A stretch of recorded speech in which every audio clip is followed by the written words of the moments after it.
Good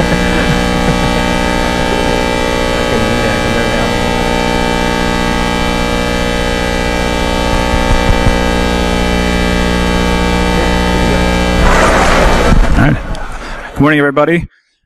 My name is Doug Still. I work on a red team for a large financial firm, and here to introduce David Skrillo. He has an awesome talk planned for the challenges faced when kind of auditing and testing Internet of Things, which is a hot topic today. And he's taken a pen tester's mindset and kind of applying it to the Internet of Things, and he has an awesome giveaway where he's going to teach you how to set up a kind of a toolkit for testing auditing these things for what, under 100? Under 100 yeah, bucks. Yeah. So without further ado, Charles Skrillo. Thank you. All right. So good morning, good afternoon. I won't try to keep everyone too long before lunch, but so yes, I'm a pen tester, information security consultant. And so the talk and kind of the premise of this talk is my introduction and working through the IoT space from the pen tester's point of view. So outside of pen testing, I'm a professor here at Drexel University. Teach courses in digital forensics, computer forensics, cybersecurity, etc. Also a member and one of the leaders of Philadelphia Security Shell. So that's a local community here that we do a lot of training and hands-on workshops. We've partnered with Drexel, so a lot of our meetings are here. So if anyone's interested, you can find me after the talk. Outside of all the computer and work, I'm very involved in hockey. I'm part of the Team USA development program for inline hockey, so I coach and have played on the women's national team. I coach and have played on the men's national team. So that's a little bit about me. So what's the agenda for today? We're going to talk about the risk of IoT. We all know that there is a risk. And when taking the pen tester's approach, I was very much, looking for either a framework or some sort of baseline to be able to audit these devices. So we're going to take a look at the OWASP Internet of Things Top 10. We're going to define that as what we call our IoT attack surface. So within this Internet of Things, what are all the different ways and avenues that we can get access to these devices? One of the biggest learning curves and challenges as I moved into testing IoT tools was the software-defined radio and the new wireless spectrums that are being used from Zigbee and Z-Wave, etc. We'll talk about that. We'll talk about IoT and physical security. And then, more importantly, we'll talk about what to put on your machine from a testing perspective, some of the tools that I came across in my research that are new to me and that I'm still learning but are very useful in the IoT space. And then again, as mentioned, how to get started within this space for under 100 bucks, and then we'll open the floor for some Q&A. So I run a cybersecurity practice. My practice uses the NIST cybersecurity framework for most of our audits. So one of the first things I did in venturing into the IoT space was, what does NIST have to say about it? We know that there's a risk because of the lightweight encryption. Because these devices are so small, they can only compute to such a strength, and that's where we're at from an encryption standpoint. Where does cybersecurity stand on the physical system? So again, the initial purpose of the NIST cybersecurity framework was for our critical infrastructure. One of my biggest concerns and one of the reasons I started researching this space is my wife's diabetic. My wife wears an insulin pump, and they mailed us one that was Bluetooth with the smartphone, and we just shipped it back. I know we're not there yet from an IoT space. I'm interested in how we can make these devices more secure. RFID is kind of what's old is new, so even RFID technology is being integrated into IoT things. Even things like farms and managing cattle is now an Internet of Things issue because we're putting chips in animals to be able to track them. So what's the security of that?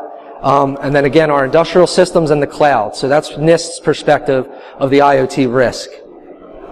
So what's the OWASP IoT Top 10? What's it considered? Again, very similar to the web application project. It's a checklist of what to look at when you're auditing an IoT device. So what's its web interface? From a web interface perspective, just go reference the OWASP Top 10 web.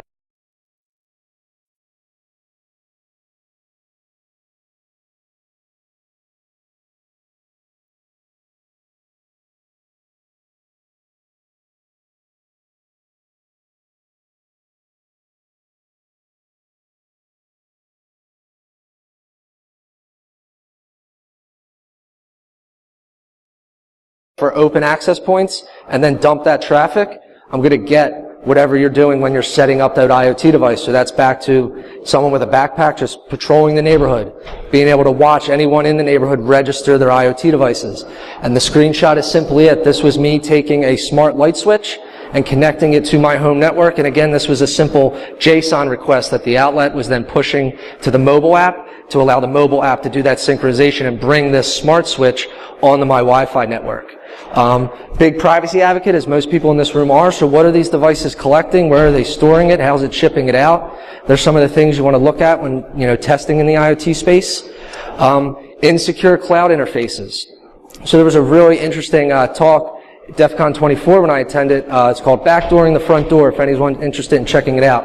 But what the research showed is that we can take all the requests for these smart devices, especially locks, and they're held server side. So if we send the unlock command as the admin, the door will open. So intercepting these mobile device communications through tools like man-in-the-middle proxy, etc., and looking at, is this API talking purely server side? You can simply just send whatever command you want if you have the right information, and get the lock to open. Where's the real risk in that? I see a lot of Airbnb, and I see a lot of people using these devices to allow one person some one-time entry into their home and not really taking into consideration that person could come back a month, year later, and again, they have that unique identifier of the lock, and they're just changing the server-side request from guest to admin, and then they're able to unlock the door. So it was a very interesting talk. Back to the mobile interface. So more creds in the clear, depending on how this mobile device communicates with the application. And then what's the account lockout? So does the IoT device do any sort of account lockout, or can we just try any sort of password combination until we get in? Insufficient security configurability. What that basically means is because these devices are so small and meant for mesh networking, etc., they don't store a lot of logs. There's no forensic analysis of what happened within this IoT device if it's the point of compromise. So back to the privacy, what does this device actually store? What information can we use from a monitoring and logging standpoint? Insecure firmware and software. So how does this IoT device upgrade its firmware? Some manufacturers are getting better and can encrypt the firmware on download, but again, if you're in the middle of the application, sometimes it's not even encrypted, it's set in the clear. And we'll walk through with a small demo, what to do with that firmware and how you can start, reverse engineering what's actually on this IoT device. And then with direct physical access, you can always have compromise. So in the IoT space, and kind of my 2018 objective is to get much more involved in the physical IoT implementation. So looking at things like JTAG ports and the USB and being able to actually extract the firmware directly from the hardware is something I'm very interested in, learning a lot more about. So with IoT comes a lot of wireless communication. So one of the first systems I looked at, and it had very much to do with what I was doing at the time, I was implementing access control systems. So these were systems that used a lot of RFID. That's a typo. That should be a lot brighter. But RFID, low frequency, is going to use between 125 and 135 megahertz. But again, this is basically our key fob systems to get into the building. So I looked at this from a cybersecurity perspective. And what we looked at in taking a look at the access control architectures, it follows all the different systems have a very generic format. There's the door readers in and out, the requests for exits, etc. These are our nodes. They ultimately all get wired back to a central TCP IP device, something that it can actually get Ethernet, and then the rest of the translation goes to the app. Front end, usually sometimes at the desktop client. Most of the ones we looked at were web interfaces. So with a web interface, what's the first thing you want to look at is the API. The company that we tested actually had a very cool solution to actually find all the nodes on the network. So they had a free tool. It was meant for the engineers, but in the pen test, you can just download the tool and now find the central hub that's going to be all this analog to TCP IP translation. What we noticed in discovering this panel is, again, back to those hard-coded credentials and just the lack of complexity in the IoT space, is the API had a hard-coded command or username and password, so you could interact with it. So what can we do with the API that we're going to interact with? We can pull down every card that's in the system. So now we have every user ID from a key fob standpoint and what levels of access they have access to.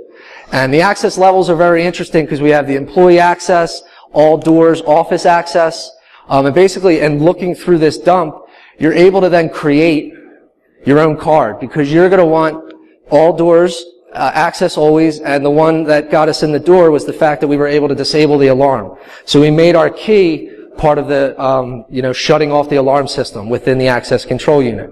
So when we presented the key at the client site, The door opened, we disabled the alarm, none of the cops were called, etc., and it was a valid key within the system. So if you're familiar with access control, there's something called a door contact. So even if we were to pick the lock and they had the right alert set up that that door contact opened without an official authentication, there could have been an alert or something that at least alluded that we were entering the building. From a camera standpoint, we basically were able to just grab the pictures of the cameras in real time, very James Bondish, and then again be able to see the front door as we approached it to make sure that everyone had left the building. Locating cameras, simple Nmap scan for 554 is going to be a lot of the ports they use in operating, but Shodan is going to be a phenomenal resource, especially when people think that their IP camera systems are hidden. They're basically just under the assumption because you don't know their IP, you're not going to find them. So they're very easy to locate within Shodan. And that was kind of phase one of my exposure to IoT. And what kind of came out of that was, what I call IoT version 2, which was all sensor network based. So still at that point in my research and study, it was still everything was TCP IP related, so we were looking at APIs and nodes and everything had an IP address and could be scanned. When you look at things like Zigbee and Z-Wave though, they kind of lose that touch. So I was very confused when I first started venturing in to what is, the IoT sensor networks and what are all these smart devices. And again, within IoT, the biggest phrase that I hear is what's old is new. So I had to go back and actually learn about digital to analog communication. So this is very simply how we're going to send stuff we're going to talk about capturing with a software-defined radio from system to system.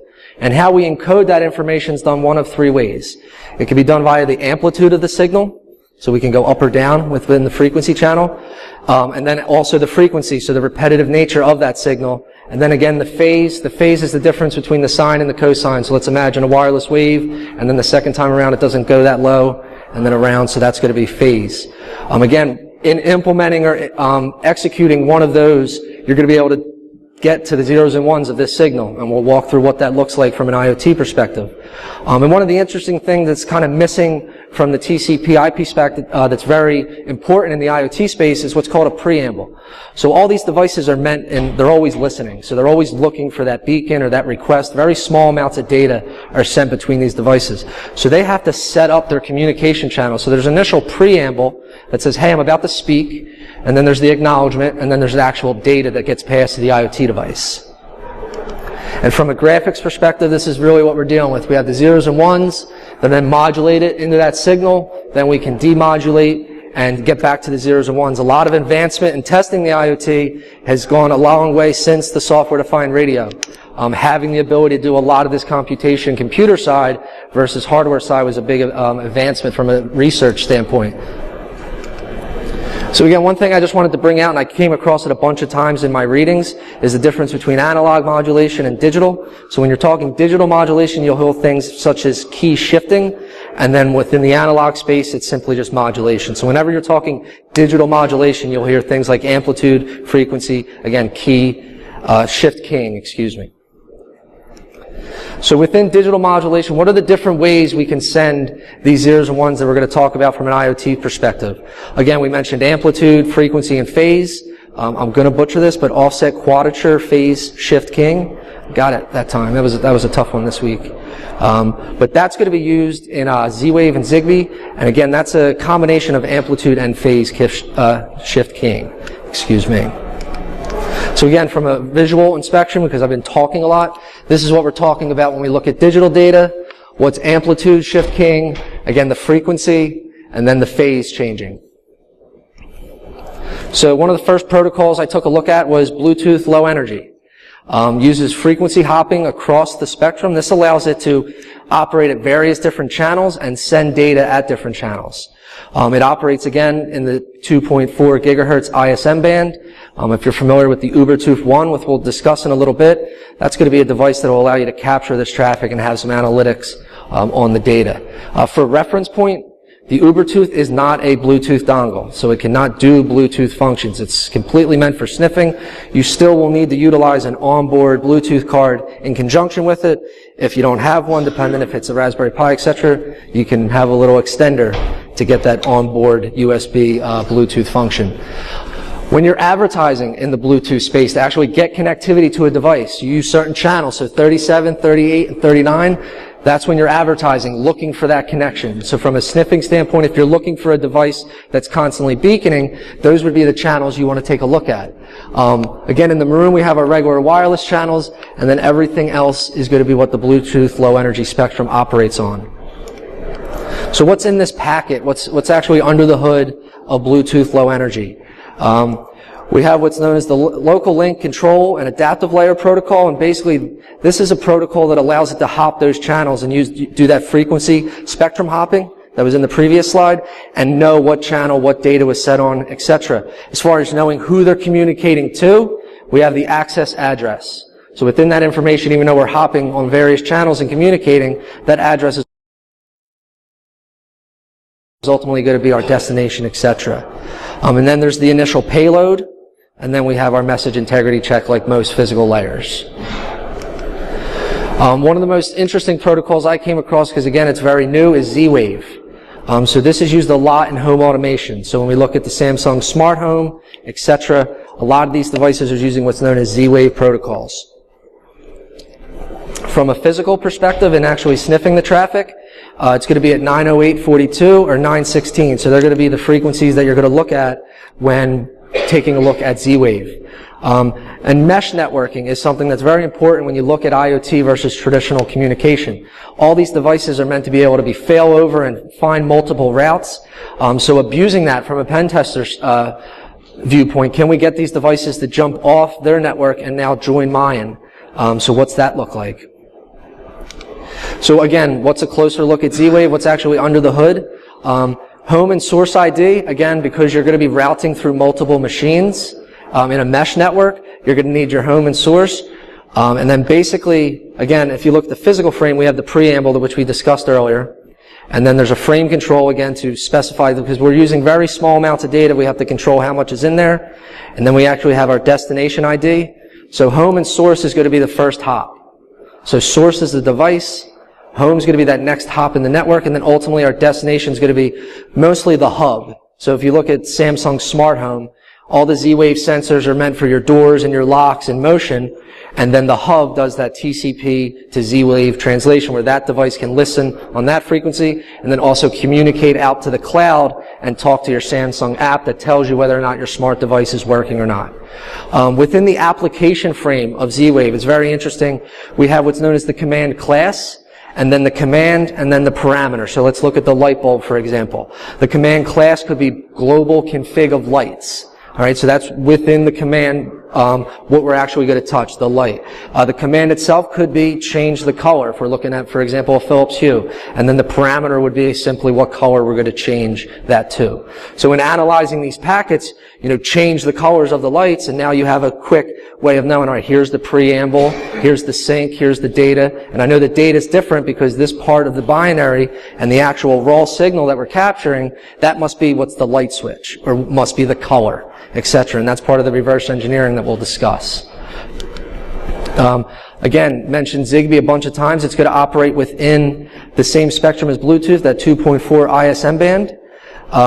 It uses carrier sense, multi-access collision avoidance.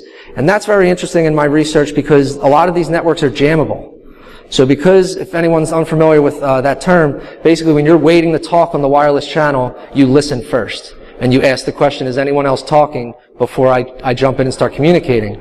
Well, if Zigbee uses that, there's been a lot of research in simply just jamming that channel. What does that do from the IoT and the automation from a security standpoint? If that device can't send the acknowledgement back to the hub that the window's been open, etc., what does that look like? Again, very low latency. We're not sending a lot of information through this network. And then this is a good visual representation of anyone who's unfamiliar with the difference between, again, star, cluster tree, and mesh. Your traditional computer networks are going to be either star or cluster tree, and then mesh is really the uniqueness of IoT because all these devices, again, meant to fail over and be able to communicate through each other. So they're very interesting. So again, within the Zigbee packet, again, just like the Z-Wave, same structure format. We're going to have that preamble, we're going to have the sync, the data frame, and then the close of the connection. What's in the data frame? Zigbee can have a little bit more security control, so there is some lightweight encryption within Zigbee. Destination and source, just like within the Z-Wave, is going to be the same concept. We're going to be able to route through devices, so we need to know what's our first hop, and ultimately what's our end goal. And then there's actually the data payload, and then the checksum at the end. Another interesting part about the Zigbee protocol is because we're doing, again, mesh network, we're doing device to device, and then throughout the rest of the topology, it will share a network key with everyone. So depending on how your IoT device distributes that network key, that could be a vulnerability. Is it hard-coded into every Zigbee device or every version of that device from a manufacturing standpoint? There's been a lot of research, and that's the case. And so if you capture one of these network keys, you can go around and decrypt any of the other clients or home users, etc. And then there's what's known as the link key. So the link key is going to be from me to you, but then we also have a network key to encrypt our communication across the whole Zigbee network. It operates, again, within the 2.4 ISM band, and it operates on channels 11 through 26, so 16 channels total. In Europe, it uses a different frequency channel. So some of the tools of the trade, some of the tools I came across in doing IoT research that, again, I didn't use as a traditional pen tester. When you look at an IoT device, I started in the camera space, so I could scan the camera, I could use Nikto to enumerate the web, etc., but I didn't know much about some of the other tools. So what was my setup in conducting my research? Went out, and a big proponent of System 76, they make Linux-based laptops. Little pricey, but again, some great hardware. From an OS standpoint, being a pen tester, I stuck with Kali. So again, and if anyone that's unfamiliar, you can get everything that Kali has to offer with that first command. So Kali packages all their tools. There's a certain repo for just forensic suites or just GPU for cracking. If you do the Kali Linux all, you're going to get everything for SDR, everything for the Ubertooth, all your tools kind of within one install. There's then tools that we're going to add to that. One of the first ones that I came across later in my research that I fell in love with is called the Universal Radio Hacker. So in first identifying these signals, I was doing what most people were doing at the time, and Hack5 has videos on it, but you'd capture the raw wave with the SDR, and then you would go into Audacity and really stretch the file out in real, wave format, look at the frequencies. So this Universal Radio Hacker is a very slick tool that can do a lot of that computation for you and helps you organize your IoT research. Blue Hydra is another great tool for using in conjunction with the Ubertooth. Binwalks for analyzing firmware. Firmidine takes that a step further and actually creates databases, and we'll discuss that. And then APK tool is going to be for reverse engineering Android applications. From a hardware standpoint, I had a HackRF, Yardstick one, Ubertooth one, Proxmart, that's for RFID cloning, and then a very small Arduino Nano for some of the other IoT stuff. Miscellaneous, and the most important part, is a patient wife if you're married. Because I come home from work after working a full day, and then there's another 4 hours of, I'm really trying to figure out what Z-Wave is. I'm not going to come up for dinner, and I'll put the kids to bed. And my wife's amazing. She's very supportive, so I'm able to conduct a lot of my research after hours. So first tool, Binwalk. When you get a binary file, whether it's from a web download, sometimes you can go directly to the website and download the latest firmware, and then you're flashing it yourself. So directly from the web you can get it. At a hardware level, you could extract it, you could intercept it. So either way, we're making the assumption that you've gotten a hold of some firmware or a bin file. This tool is going to allow you to analyze what file system's on the bin. It's going to extract it, etc. Very useful. Again, Firmidine, very useful tool, and one of the things I didn't touch on in describing it, and it's really its main purpose, is it can emulate the firmware. So without needing to flash this binary file to an actual piece of hardware to really see what it's about, you can emulate it directly within Firmidine, and then actually emulate the RAM too. So if you're looking for buffer overflows, etc., you can do direct memory access and really see what you're doing to the IoT device. It stores everything in a database, so it's all searchable, and this way, if you're dealing with multiple binaries, you have one place to organize it. Again, anytime, I'm an Android user, so when I was looking at the mobile apps, everything was within the Android space. APK tool is going to be a very slick tool that can decompile the APK to its original form, let you see the source code, make some changes, and then roll it back up into an application you can then push to your phone. One of the interesting things in my very basic, because I'm not an Android developer at all, was what's known as the Android manifest.xml. So if you're pulling off this application and you're curious on what security features it's actually taking from your phone when it gets installed, this file is going to have all the services that it needs to interact with Android from an API perspective. So I found that very interesting, and just taking a look at these apps and going, all right, what's this IoT app actually need, and what's it actually requesting of my device? And again, the Universal Radio Hacker interfaces with most of the SDR platforms, especially the RTL SDR, which we'll discuss in a bit. You can capture, replay, etc. blindly without even analyzing. So one of the first projects I did with this was capture the car key, replay the car key, and we know about the rolling codes within the fobs, but just working on that capture and replay within this tool was pretty useful. So again, putting it all together for under $100 if you're interested in IoT and kind of where to start from a research perspective. From a hardware, Arduino Nano. So when we talked about pulling the physical firmware off the devices, you can use the Nano with a little bit of soldering and some code to test for JTAG pins and actually know what ports are what within the board and actually extract that firmware. RTL SDR, again, $20. This is going to receive only, so if you're looking to send within your research, you're going to have to up your budget. But if you're simply just looking to capture some stuff and see how things work, it's $20. Very cool project that I did with that is setting it up to monitor aviation. So I live right by Trenton Airport, so I was able to set this up, and you see the flights coming in, and they're mapped on the Google map. A very interesting project. So project number one, again, trying to stay within budget. You want to learn how to capture signals. This is a simple smart light that's, it's not wireless or anything to the extent of Z-Wave or Zigbee, but this is a simple wireless protocol that you can sniff. Again, the device is $10, but it's meant for just turning the outlet on and off, for example, the Christmas tree. So if you're just looking to capture, look up its FCC ID and know what are some of the schematics of this device, this is a good place to start. Project number two, maybe the Raspberry Pi is out of your price point, but you need a small computer to run all this hardware. I present to you the Pogo plug. This was designed as a Western Digital kind of MyCloud, but that got discontinued. But with a little Googling and some Linux, you can flash this device to run Arch. Arch ARM runs beautiful on this device. So for $10, you now have, your quote-unquote Raspberry Pi or microcontroller. So from a demo standpoint, always mention Murphy's Law before I jump into any demo. First thing we'll take a look at, and how am I on time? Yep, perfect on time. Is we'll take a look at that Zap device, so that little home wireless outlet for your Christmas tree. And here's where the real, does this work or not? I may have to skip this demo. As you can see, my interface is a little flustered, but we should be good. So we'll start a new project, and we'll just call it Fob. And now we're going to record a signal.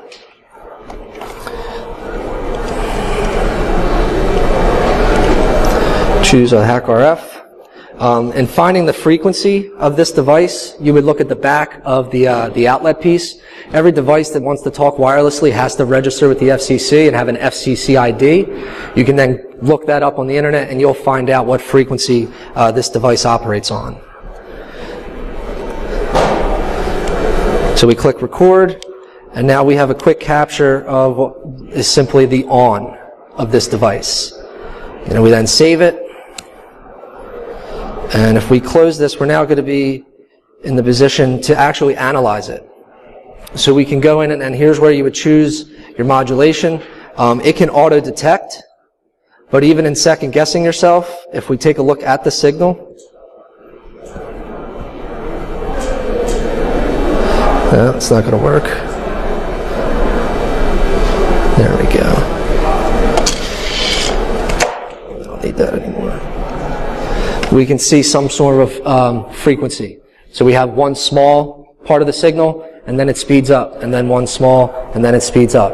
And then within this tool, you're also able to go right into the analysis of it, where you can start, if you had multiple recordings, just mark the differences within this capture to kind of see what's the preamble, what's the sync, what was maybe that value we're changing on or off, etc. So very useful. And then again, to the generator, you can do a blind replay to see if this device has any sort of checksum to know if this is a repeated signal, etc. Or can I capture the unlock once and kind of I'm golden. Next device is a very simple RFID reader. So this is called the Proxmark. So this is what, when we talked about interacting with that physical security system, this is what was used to make our own fob, and the facility code of it is, etc. So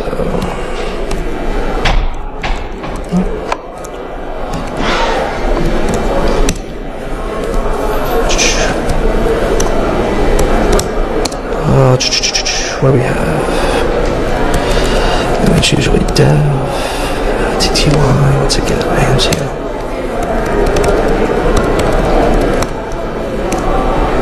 So now we're going to low frequency HID read.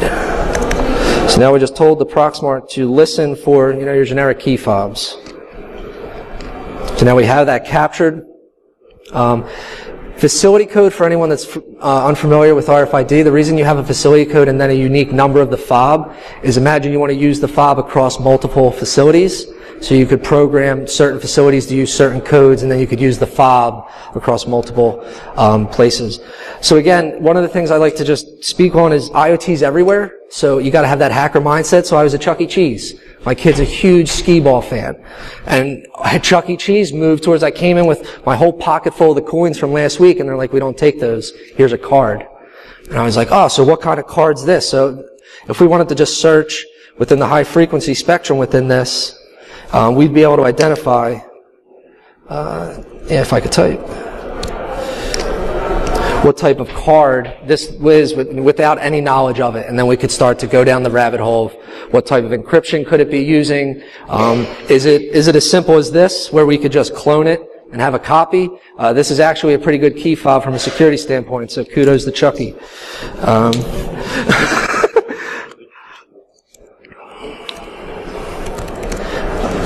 Where are we at on time? All right, so we have time for, could fit one more demo in? Yeah. So the next thing I wanted to talk about was firmware. I showed a picture of the outlet sync, whether or not, or what the outlet was doing when it jumped.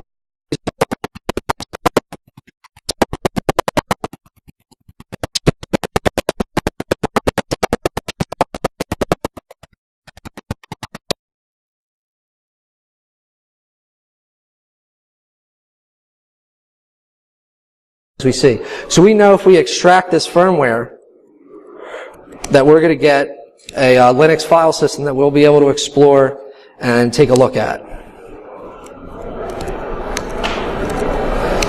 So now we're in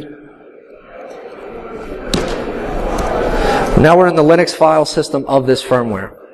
So one of the first things I tend to do when looking at firmware and going back to the OWASP top 10 is that hard-coded passwords. So a quick grep for telnet, and we see within the system all the different scripts that have telnet in it, or at least the word telnet.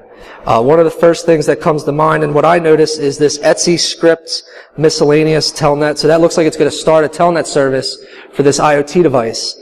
I could also see an option for login and the word image sign. So let's take a look at the Etsy scripts miscellaneous, and let's cat the telnet.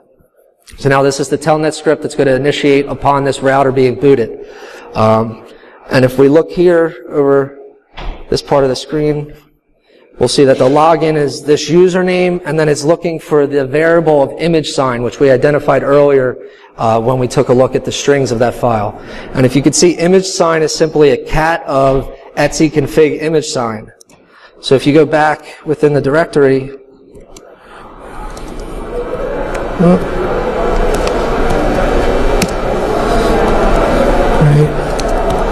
No, it's, oh, excuse me. Let's see. There it is. There we go. Looking at it. Oops. There it is. All right. Long story short, I can't see the other end of the screen. It's a hard-coded password within this firmware. So that would be the process of using some simple tools just as hex dump, grep, strings, all the ones that we were told not to use in the last presentation. To basically look at this firmware from a hands-on perspective and to see again, is there any hard-coded passwords? That's basically everything I had from a demo perspective, given some of the Murphy's Law that I love mentioning for that reason. But then again, just thank you, questions and answers. And again, thanks for having me. Always a pleasure to be at BSides. Anybody have any questions? I just had something to say going along with what you said about Android apps. So if you're not really into Android apps too much, right, there is a tool on GitHub called Quark, Q-A-R-K, that will pull the app and show you the vulnerabilities in less than 2 minutes. So it's like a vulnerability scanner for Android apps? Yep. It makes your job a little bit easier. That's why I love coming to these things.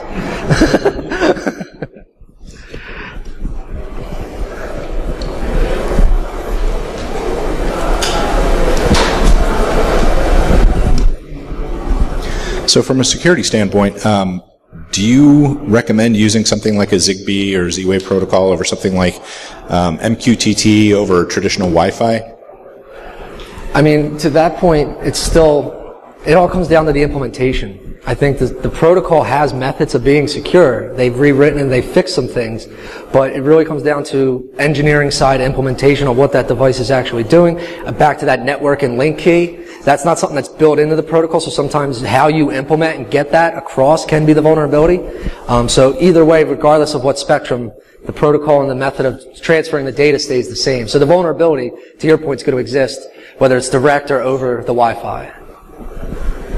Any other questions? Going once. Going twice. Going twice. All right. Thank you guys all for attending. Please give Charles a nice round of applause.